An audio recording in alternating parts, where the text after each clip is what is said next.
The sound of metal tearing apart the New Mexico silence in the early summer of 1947 was the sound of a secret being born. The global obsession with unidentified aerial phenomena, with objects that defy our laws of physics, began not with lights in the sky, but with a piece of wreckage in a desolate field. This is the ultimate true mystery, the one that successive governments have spent 7 decades desperately trying to conceal, proving that sometimes the biggest lies hide the biggest truths. The backdrop for this mystery is the immediate post-war era, a time defined by rapidly advancing technology and intense Cold War secrecy. The specific location was a vast sheep and cattle ranch near Corona, New Mexico. A rancher named William Mack Brazel was driving out across his land when he found it a wide field scattered with debris unlike anything he had ever seen.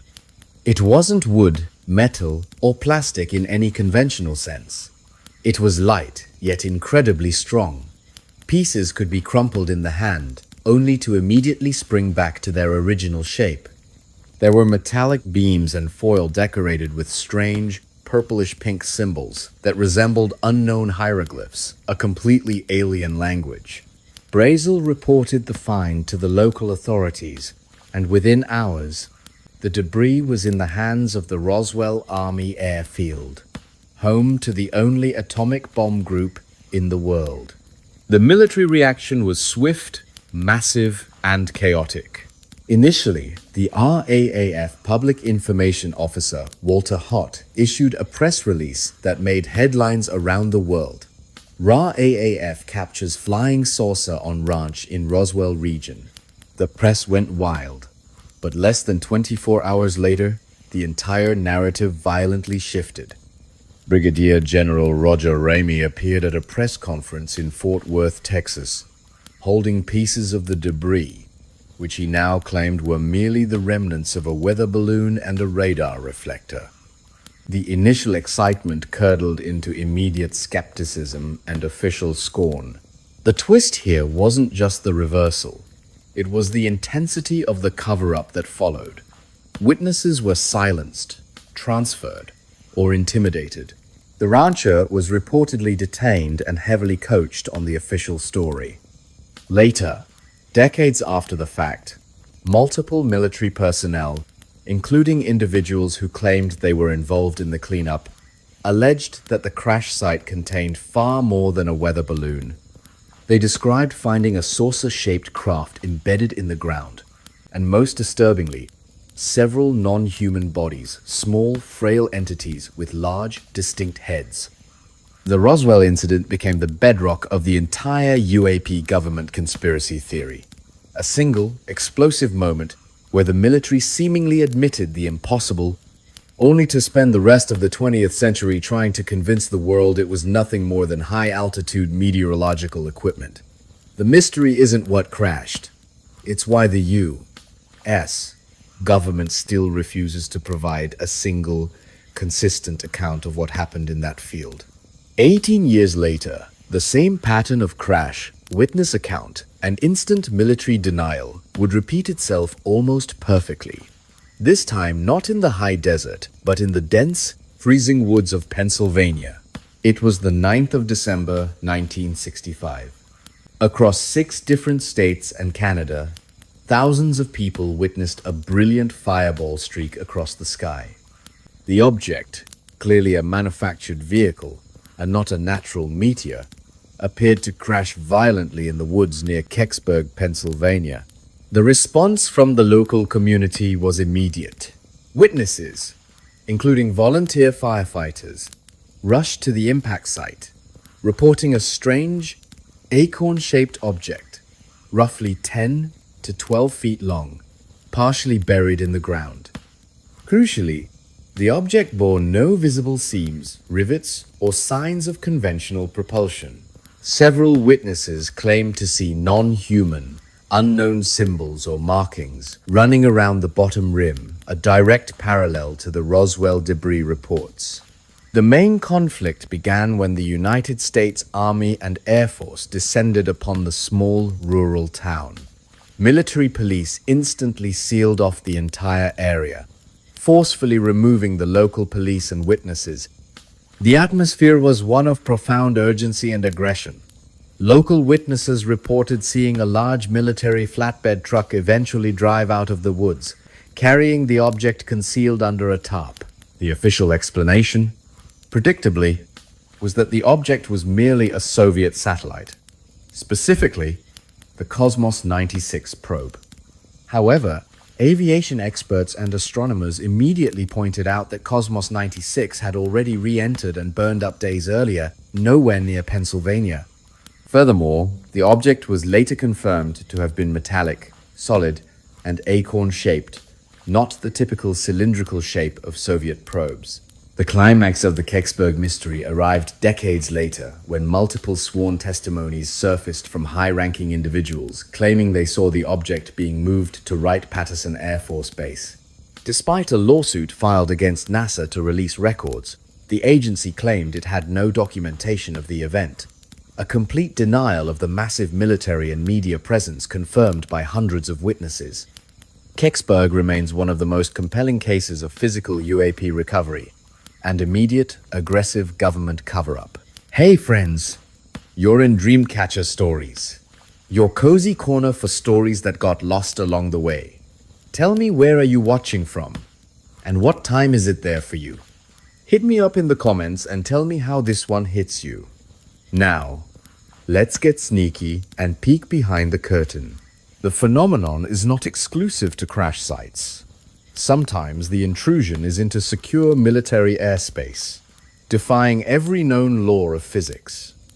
We move forward to December 1980 and the deep forest of Suffolk, England, the Rendlesham Forest, home to two highly sensitive NATO air bases. The buildup began in the early morning hours of December 26, when security personnel reported seeing bizarre lights descending into the forest adjacent to the airbase. A patrol was sent in, led by Staff Sergeant Jim Peniston. What they found was not just lights, but a physical object. Peniston and his team reported encountering a small, triangular craft glowing with a metallic sheen. It was resting on the forest floor, seemingly hovering slightly above the dirt. It bore strange, geometric symbols engraved on its surface. The most disturbing moment came when Peniston claimed that upon touching the craft, his mind was flooded with a telepathic binary code message, a huge file of information about humanity's past and future. The object then reportedly ascended silently, weaving through the trees at impossible speed, and vanished. The incident was initially dismissed. However, the internal record, the official paper trail, tells a very different story. The Deputy Base Commander, Lieutenant Colonel Charles Holt, personally investigated the site the following night, taking a recording device and a small team. The climax of the Rendlesham mystery is Holt's own audio recording, where you hear him describing exactly what he is seeing. There it is again. It's a strange-looking light. It's moving towards us. It's about 120 degrees high, moves out to about 50 to 60 degrees. It's moving at a hell of a speed. This is unreal.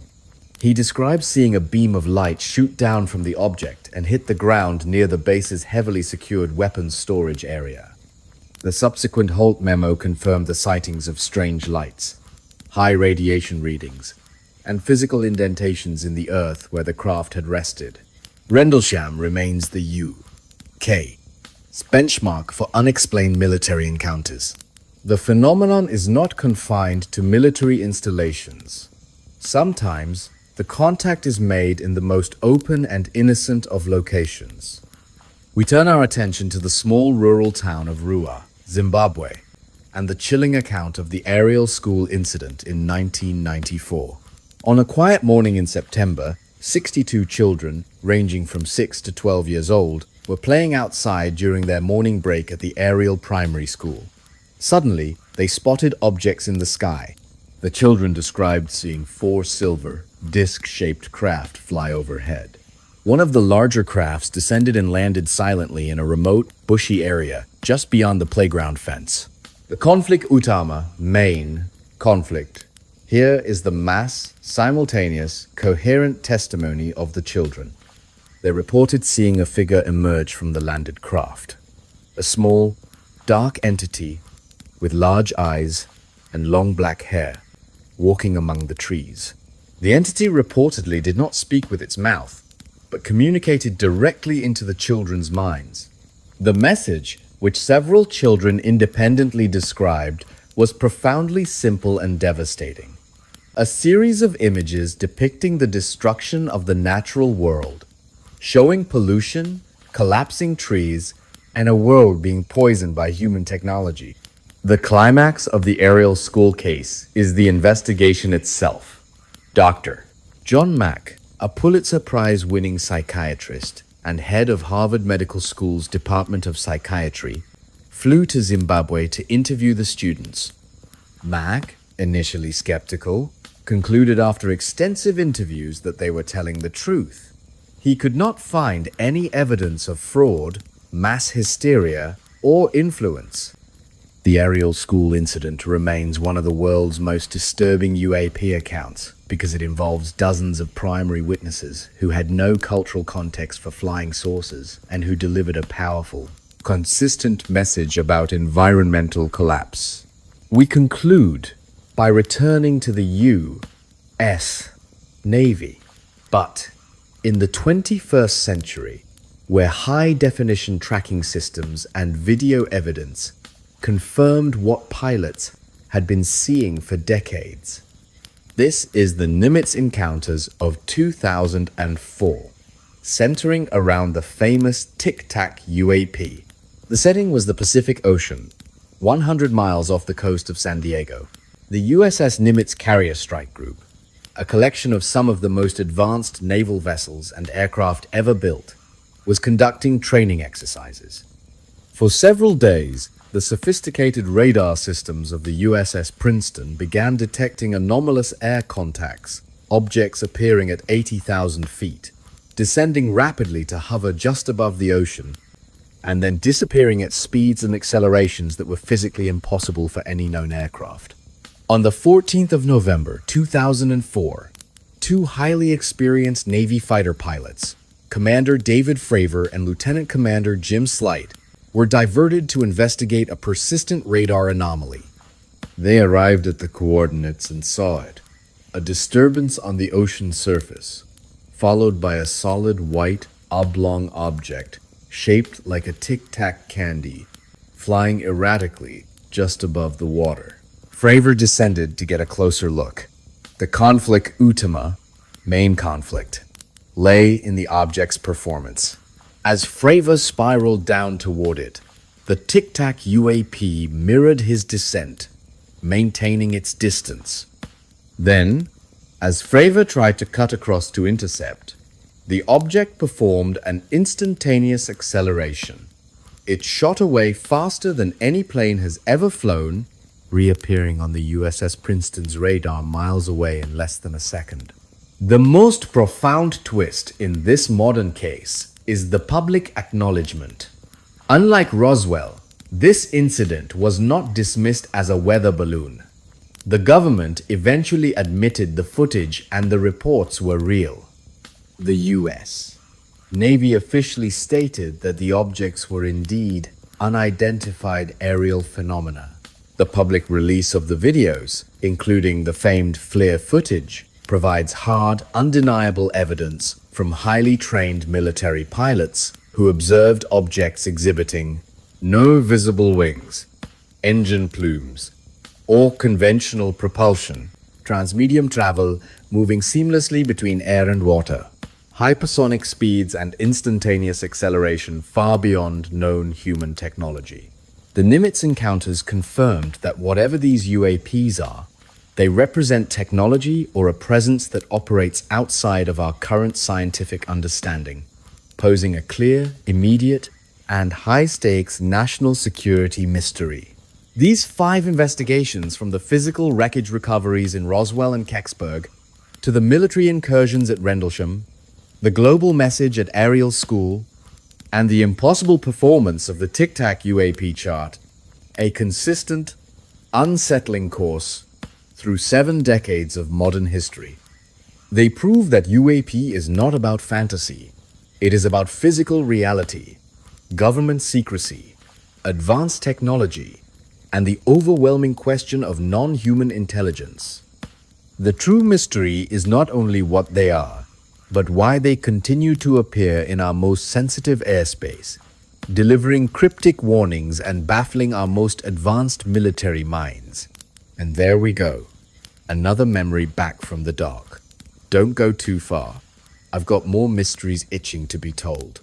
Which incident, in your opinion, presents the most undeniable evidence of non-human technology?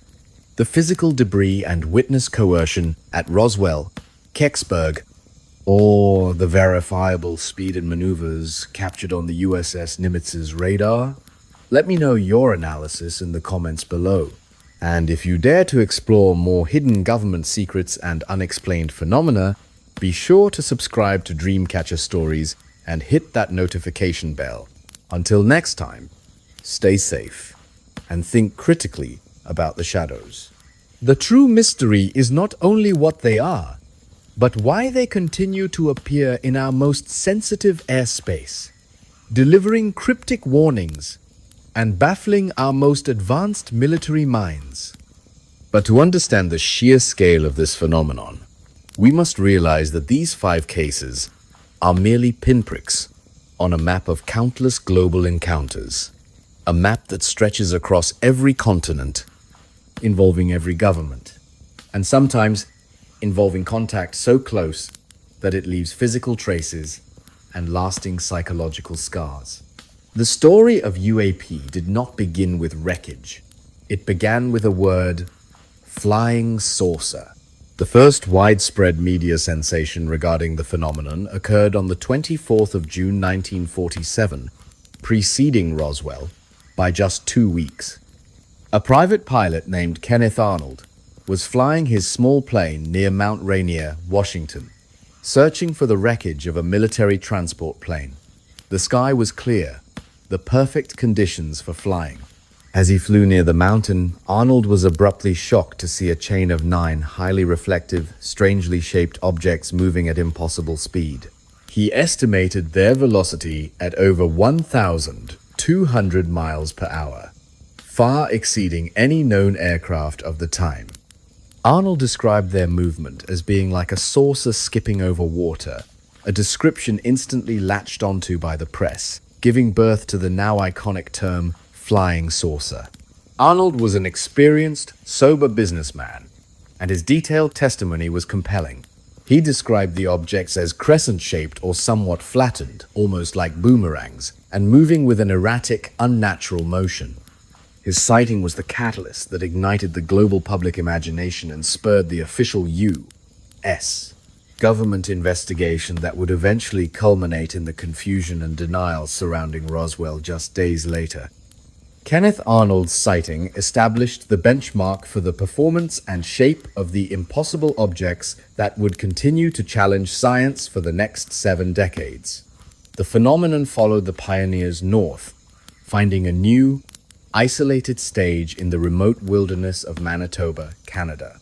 This is the chilling account of the Falcon Lake incident from 1967. A geological prospector named Stefan Michalak, a man of simple habits and strong credibility, was exploring near Falcon Lake when he was drawn to the sound of honking geese and a strong, unpleasant smell like sulfur and burnt electrical wiring. He approached a rocky outcropping and was stunned to see 2 oval glowing objects sitting nearby. One ascended silently and vanished. The other, however, remained on the ground, radiating a brilliant light. Michalak described the craft as having a smooth, metallic surface and a dome on top. Driven by curiosity, Michalak approached the craft. He noticed a door open in the side, revealing an intense light and strange muffled voices inside.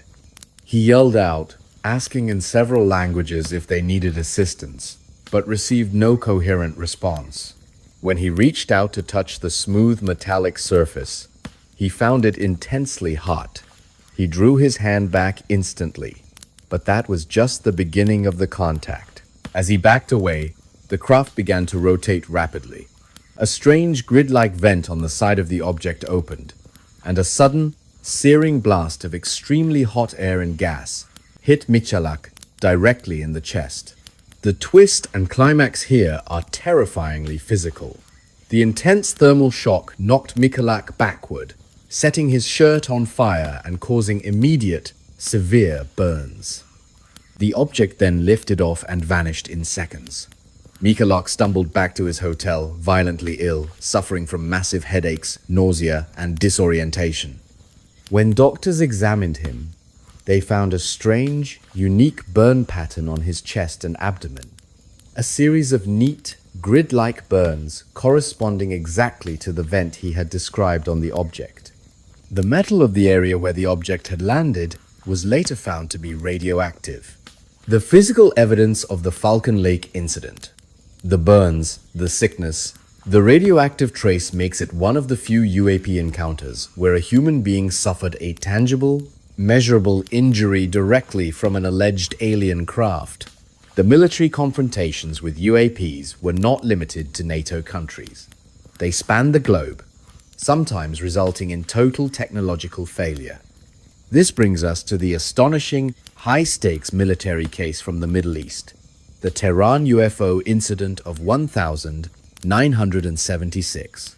The incident began on September 19, when residents of Tehran, Iran, reported a bright, glowing object in the night sky. The Iranian Air Force, IAF, scrambled an F-4 Phantom II jet to investigate a move that demonstrates the seriousness with which the sighting was immediately taken. The pilot, Lieutenant Jafari, approached the object. As he got closer, he reported that the UAP was extremely bright and massive. Crucially, as Jafari attempted to lock his radar onto the object, his entire weapons control system suddenly went offline. The military hardware, designed for combat, was entirely neutralized by the proximity of the UAP. Jafari was forced to abort the intercept. The main conflict escalated when a second F-4 Phantom II was scrambled, this time piloted by Lieutenant Parviz Jafari. He, too, confirmed the presence of the brilliantly lit object. Jafari attempted to fire an AIM-9 missile at the UAP, but at that exact moment, his weapon system completely failed, rendering his powerful fighter jet useless. Jafari and his radar operator were left stunned as the object performed high-speed maneuvers far beyond the capabilities of their F-4. This case is unique because it involved highly credible, trained military personnel from two separate jets, and the failures were physical and measurable. Both jets experienced simultaneous equipment failure, indicating an advanced level of technological or electromagnetic interference that rendered sophisticated military hardware obsolete in seconds. The detailed reports of the incident, filed by U.S. military attachés stationed in Tehran, lend immense weight to this confrontation, confirming that whatever the UAP was, it had complete technological superiority. The geographical spread of the phenomenon is absolute, reaching deep into South America. This is the highly controversial and chilling story of the Varginha incident, Brazil 1996, often dubbed Brazil's Roswell. The climax of the Varginha case began on the morning of January 20, when several young women reported seeing a strange, injured creature crouched in a field. They described it as small, about 5 feet tall, with huge red eyes, dark, oily skin, and 3 horns or bumps on its head. The creature was reportedly weak and smelled strongly of ammonia. The twist here is the immediate, comprehensive military response. Within hours, the Brazilian military police and the army descended upon Varginha. Eyewitnesses claimed they saw military units capturing multiple creatures, some injured, some alive, and transporting them under heavy guard in military vehicles. Multiple firefighters, police, and soldiers later gave anonymous, corroborating testimony about handling the unusual entities. The local fire department and police were instructed to maintain a complete silence. The official explanation offered by the military was, of course, a complete denial, claiming the creature was merely a local man with mental disabilities who was covered in mud. This explanation was immediately rejected by the dozens of witnesses. The Vargina incident is one of the most compelling modern cases of physical, non-human entity recovery outside of the U.S., marked by overwhelming anecdotal evidence, military lockdowns, and instant government suppression, a pattern that echoes the original cover-ups of 1947. We conclude our global tour with the single largest mass sighting of UAPs in modern American history. This is the spectacular, unnerving, and deeply public Phoenix Lights incident of the 13th of March 1997. On that night, tens of thousands of people across the state of Arizona, including Phoenix, witnessed a formation of massive, silent lights hovering silently in the night sky. The objects were reported to be arranged in a massive, miles-long V-shape or triangular formation. The main conflict was the sheer scale of the witnesses. This was not a few isolated ranchers. This involved the population of a major metropolitan area. Videos and photos poured in, all capturing the impossible. Immense, slow-moving objects that blocked out huge sections of the star field, moving in perfect, silent formation. The official explanation given by the Air Force was that the lights were flares dropped by an A-10 Warthog aircraft during military exercises. However, witnesses noted key discrepancies. The objects moved too slowly, too silently, and maintained their V formation for too long to be flares, which drift and burn out quickly. The most bizarre climax came when the then governor of Arizona, Fife Symington, held a press conference mocking the public concern. To demonstrate his point, he brought out an aide dressed in an alien costume. The gesture was meant to be funny, but it was viewed by the public as an insulting attempt at deflection and ridicule. The ultimate twist came a decade later when Governor Symington publicly admitted that he, too, had witnessed the massive structured formation of lights that night. He confessed that his previous mockery was politically motivated to diffuse public panic and avoid ridicule. His admission validated the initial mass testimony, confirming that the largest UAP sighting in modern American history was indeed real, whatever its source. These 10 cases, from the earliest days of wreckage recovery in the New Mexico desert to the complex systems failures over Tehran and the mass public sighting in Phoenix, confirm that the UAP phenomenon is not a fiction, but a persistent, global mystery. It operates outside the boundaries of human technology, demonstrating flight characteristics that defy our current understanding of physics and generating a consistent pattern of government denial that stretches across continents and decades. The question is no longer if they exist, but what their true purpose is. And there we go. Another memory back from the dark. Don't go too far, I've got more mysteries itching to be told. Out of the 10 cases, which scenario do you find the most profoundly disturbing? The physical injury and radiation burns in the Falcon Lake incident, or the psychological manipulation and fear induced by the Ariel School message? Let me know your analysis in the comments below. And if you dare to explore more hidden government secrets and unexplained phenomena, be sure to subscribe to Dreamcatcher Stories and hit that notification bell. Until next time, stay safe and think critically about the shadows.